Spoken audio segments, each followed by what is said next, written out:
Olá! Nesta aula você começa a estudar com a professora Silvia Ferrari a primeira parte do livro Os 7 Saberes Necessários à Educação do Futuro, de Edgar Morin.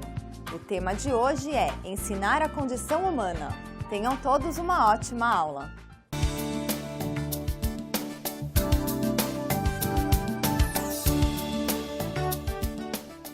Edgar Morin afirma que a educação do futuro será centrada na condição humana. Aponta que estamos na era planetária e que uma aventura comum conduz os seres humanos onde quer que se encontrem. Para o autor, é importante que os seres humanos se reconheçam em sua humanidade comum e, ao mesmo tempo, reconheçam a diversidade cultural inerente a tudo que é humano. Conhecer o humano é, antes de mais nada, situá-lo no universo e não separá-lo dele. Todo conhecimento deve contextualizar seu objeto para ser pertinente. Quem somos é inseparável de onde estamos, de onde viemos, para onde vamos. O fluxo de conhecimentos no final do século XX traz nova luz sobre a situação do ser humano no universo. Os progressos concomitantes da cosmologia, das ciências da Terra, da ecologia, da biologia, da pré-história nos anos 60, 70, modificaram as ideias sobre o universo, a Terra, a vida e sobre o próprio homem. Mas estas contribuições permanecem ainda desunidas. O humano continua esquartejado, partido como pedaços de um quebra-cabeça ao qual falta uma peça. Aqui se apresenta um problema epistemológico. É impossível conceber a unidade complexa do ser humano pelo pensamento disjuntivo, que concebe nossa humanidade de maneira insular, fora do cosmos que a rodeia, da matéria física e do espírito do qual somos constituídos, bem como pelo pensamento redutor, que restringe a unidade humana a um substrato puramente bioanatômico. As ciências humanas são elas próprias fragmentadas e compartimentalizadas. Assim, a complexidade humana torna-se invisível e o homem desvanece, segundo Morin, como um rastro na areia. Além disso, o novo saber, por não ter sido religado, não é assimilado nem integrado. Paradoxalmente, assiste-se ao agravamento da ignorância do todo, enquanto avança o conhecimento das partes isoladas. Disso decorre que, para a educação do futuro, é necessário promover grande remembramento dos conhecimentos oriundos das ciências naturais, a fim de situar a condição humana no mundo. É preciso colocar em evidência a multidimensionalidade e a complexidade humanas, bem como integrar, na educação do futuro, a contribuição inestimável das humanidades, não somente a filosofia e a história, mas também a literatura, a poesia, as artes. Abandonamos recentemente a ideia do universo ordenado, perfeito, eterno, pelo universo nascido da irradiação num vir a ser disperso, onde atuam de modo complementar, concorrente e antagônico a ordem, a desordem e a organização. Aprendemos que nossa Terra era um minúsculo peão que gira em torno de um astro errante na periferia de pequena galáxia de subúrbio. Pertencemos ao destino cósmico, porém estamos marginalizados. Nossa Terra é o terceiro satélite de um Sol destronado de seu posto central, convertido em astro pigmeu errante entre bilhões de estrelas em uma galáxia periférica de um universo em expansão. Somos a um só tempo seres cósmicos e terrestres. Como seres vivos deste planeta, dependemos vitalmente da biosfera terrestre. Devemos então reconhecer nossa identidade terrena física e a biológica. A importância da hominização é primordial à educação voltada para a condição humana, porque nos mostra como a animalidade e a humanidade constituem juntas nossa condição humana. A hominização conduz a novo início. O hominídeo humaniza-se. Assim, o conceito de homem tem duplo princípio: um princípio biofísico e um psicossociocultural, um remetendo ao outro.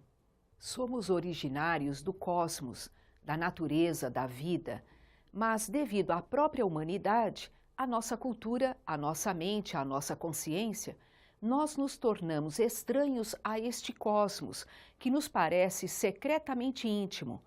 Nosso pensamento e nossa consciência nos fazem conhecer o mundo físico e nos distanciam dele.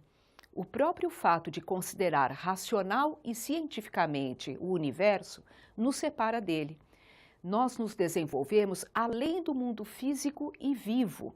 É neste além que tem lugar a plenitude da humanidade. O humano é um ser a um só tempo plenamente biológico e plenamente cultural, que traz em si a unidualidade originária. O homem é, portanto, um ser plenamente biológico, mas se não dispusesse plenamente da cultura, seria um primata do mais baixo nível. A cultura acumula em si o que é conservado, transmitido, aprendido e comporta normas e princípios de aquisição. O homem somente se realiza plenamente como ser humano pela cultura e na cultura. Não há cultura sem cérebro humano, aparelho biológico, dotado de competência para agir, perceber, saber, aprender, mas não há mente, isto é, capacidade de consciência e pensamento sem cultura. A mente humana é uma criação que emerge e se afirma na relação cérebro-cultura. Com o surgimento da mente, ela intervém no funcionamento cerebral e retroage sobre ele. Há, portanto, uma tríade em circuito entre cérebro, mente e cultura, em que cada um dos termos é necessário ao outro. A mente é o surgimento do cérebro que suscita a cultura, que não existiria sem o cérebro. Encontramos, ao mesmo tempo, uma tríade bioantropológica distinta de cérebro, mente e cultura. O cérebro humano contém paleocéfalo, herdeiro do cérebro reptiliano, fonte da agressividade, do cio, das pulsões primárias. Mesocéfalo, herdeiro do cérebro dos antigos mamíferos, no qual o hipocampo parece ligado ao desenvolvimento da afetividade e da memória a longo prazo. O córtex, que já bem desenvolvido nos mamíferos, chegando a envolver todas as estruturas do encéfalo e a formar os dois hemisférios cerebrais, é responsável pelas aptidões analíticas, lógicas e estratégicas, que a cultura permite atualizar completamente. Assim, emerge outra face da complexidade humana, que integra a animalidade, mamífero e réptil, na humanidade e a humanidade na animalidade. As relações entre as três instâncias são não apenas complementares, mas também antagônicas, comportando conflitos bem conhecidos entre a pulsão, o coração e a razão. Há uma relação instável, permutante, rotativa entre estas três instâncias. A racionalidade não dispõe, portanto, de poder supremo. É uma instância concorrente e antagônica às outras instâncias de uma tríade, inseparável, e é frágil. Pode ser dominada, submersa ou mesmo escravizada pela afetividade ou pela pulsão. Vamos entender pulsão, em psicologia, como um impulso energético interno que direciona o comportamento do indivíduo. Finalmente, existe a relação triádica indivíduo, sociedade e espécie. Os indivíduos são produtos do processo reprodutor da espécie humana, mas este processo deve ser ele próprio realizado por dois indivíduos. As interações entre indivíduos produzem a sociedade, que testemunha o surgimento da cultura e que retroage sobre os indivíduos pela cultura. Não se pode tornar o indivíduo absoluto e fazer dele o fim supremo desse circuito. Tampouco se pode fazê-lo com a sociedade ou a espécie. No nível antropológico, a sociedade vive para o indivíduo, que vive para a sociedade. A sociedade e o indivíduo vivem para a espécie, que vive para o indivíduo e para a sociedade. Cada um desses termos é ao mesmo tempo meio e fim. É a cultura e a sociedade que garantem a realização dos indivíduos, e são as interações entre indivíduos que permitem a perpetuação da cultura e a auto-organização da sociedade. Entretanto, podemos considerar que a plenitude e a livre expressão dos indivíduos sujeitos constituem nosso propósito ético e político, sem, entretanto, pensarmos que constituem a própria finalidade da tríade indivíduo, sociedade e espécie. Cabe à educação do futuro cuidar para que a ideia da unidade da espécie humana não apague a ideia de diversidade e que a da sua diversidade não apague a da unidade. Há uma unidade humana, há uma diversidade humana. A unidade não está apenas nos traços biológicos da espécie Homo sapiens. A diversidade não está apenas nos traços psicológicos, culturais, sociais do ser humano. Existe também diversidade propriamente biológica no seio da unidade humana. Não apenas existe unidade cerebral, mas mental, psíquica, afetiva, intelectual. Além disso, as mais diversas culturas e sociedades têm princípios geradores ou organizacionais comuns. É a unidade humana que traz em si os princípios de suas múltiplas diversidades.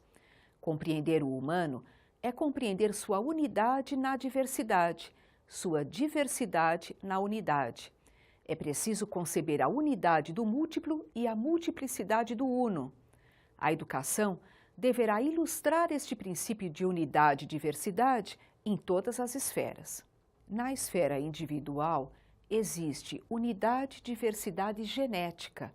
Todo ser humano traz geneticamente em si a espécie humana e compreende geneticamente a própria singularidade anatômica, fisiológica. A unidade diversidade cerebral, mental, psicológica, afetiva, intelectual, subjetiva. Todo ser humano carrega de modo cerebral, mental, psicológico, afetivo, intelectual e subjetivo os caracteres fundamentalmente comuns e, ao mesmo tempo, possui as próprias singularidades cerebrais, mentais, psicológicas, afetivas, intelectuais, subjetivas.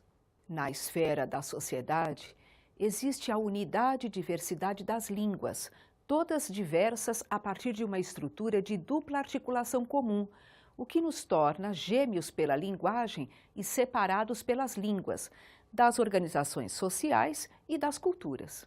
A cultura é constituída pelo conjunto dos saberes, fazeres, regras, normas, proibições, estratégias, crenças, ideias, valores, mitos, que se transmite de geração em geração, se reproduz em cada indivíduo, controla a existência da sociedade e mantém a complexidade psicológica e social. Não há sociedade humana, arcaica ou moderna, desprovida de cultura, mas cada cultura é singular. Assim, sempre existe a cultura nas culturas, mas a cultura existe apenas por meio das culturas.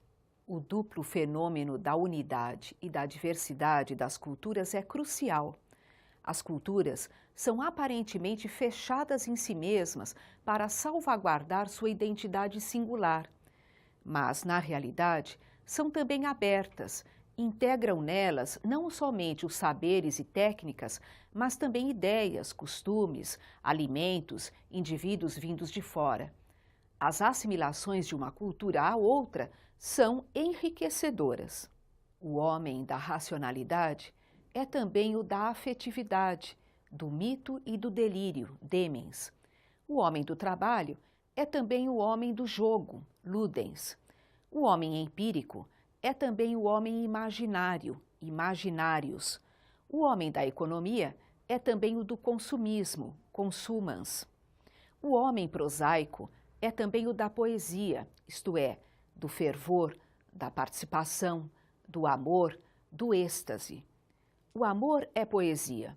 Um amor nascente inunda o mundo da poesia. Um amor duradouro irriga de poesia a vida cotidiana. O fim de um amor devolve-nos à prosa.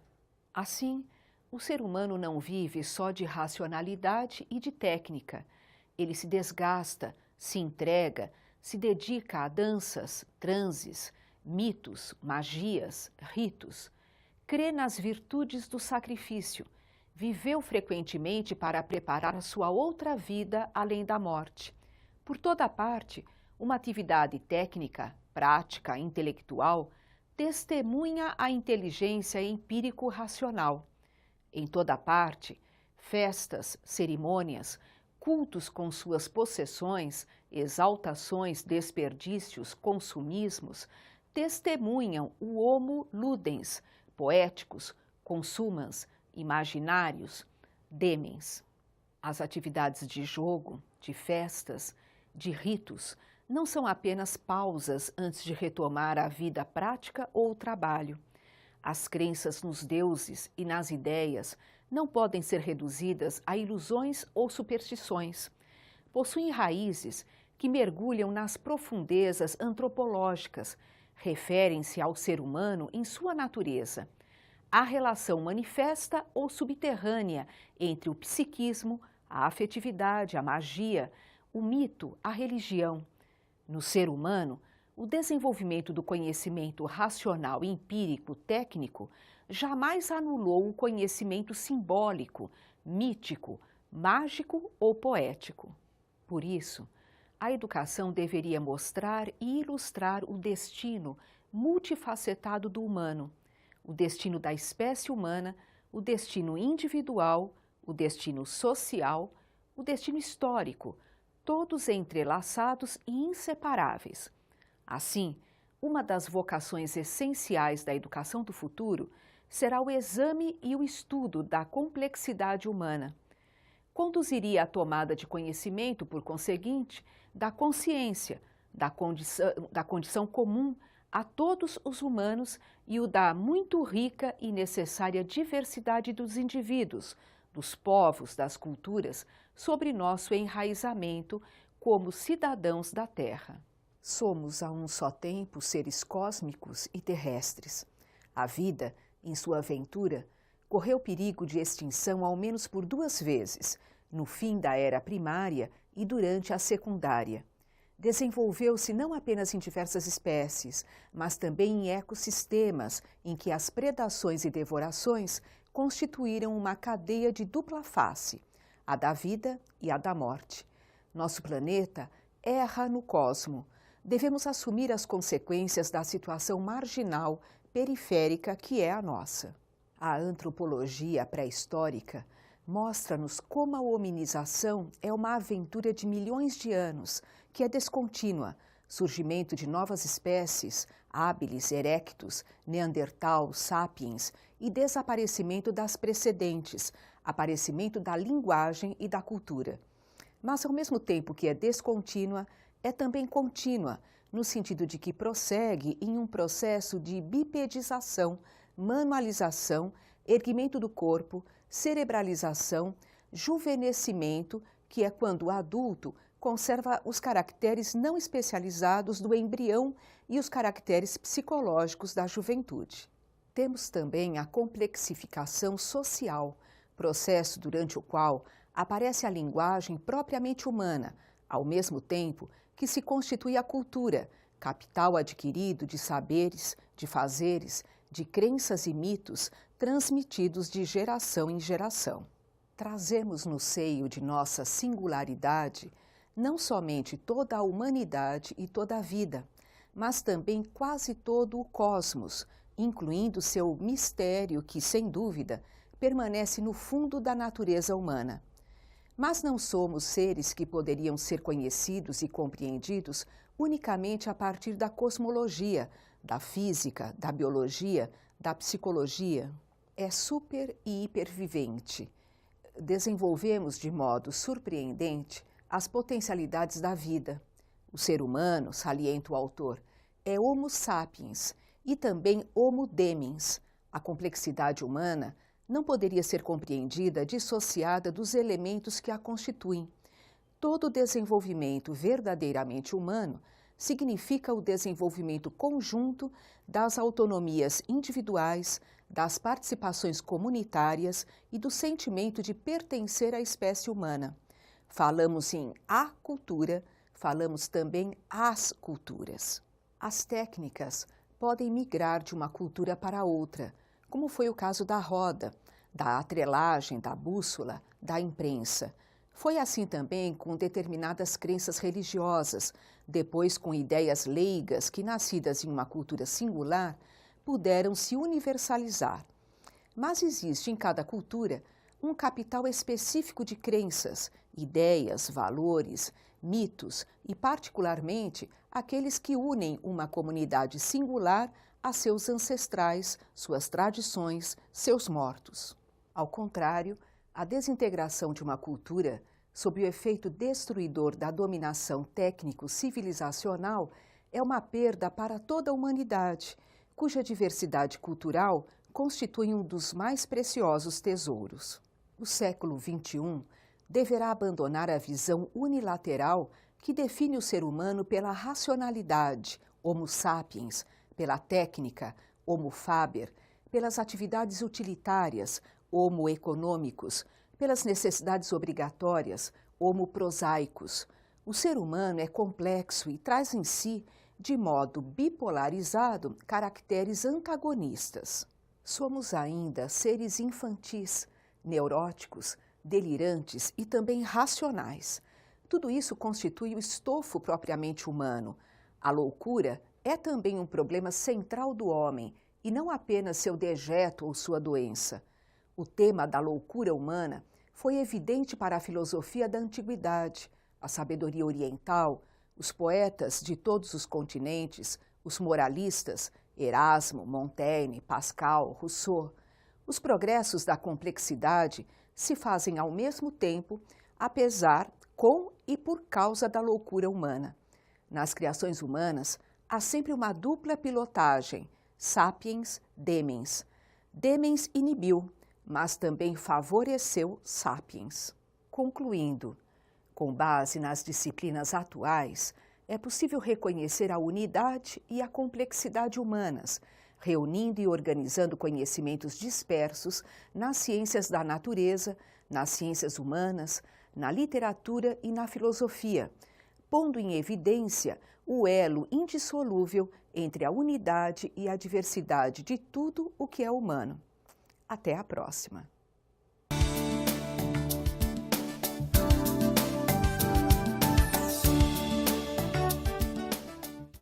Chegou a hora da revisão. Na aula de hoje vimos que, segundo Morin, conhecer o humano é, antes de mais nada, situá-lo no universo e não separá-lo dele, sendo impossível conceber a unidade complexa do ser humano pelo pensamento disjuntivo. Como seres vivos deste planeta, dependemos vitalmente da biosfera terrestre. Devemos, então, reconhecer nossa identidade terrena, física e biológica. Neste sentido, a importância da hominização é primordial à educação voltada para a condição humana, porque nos mostra como a animalidade e a humanidade constituem juntas nossa condição humana. Outra importante ideia desenvolvida nesta aula é a de que o homem somente se realiza plenamente como ser humano pela cultura e na cultura. Cabe à educação do futuro cuidar para que a ideia de unidade da espécie humana não apague a ideia de diversidade e que a da sua diversidade não apague a da unidade. Há uma unidade humana e há uma diversidade humana que precisamos considerar. Até a próxima aula!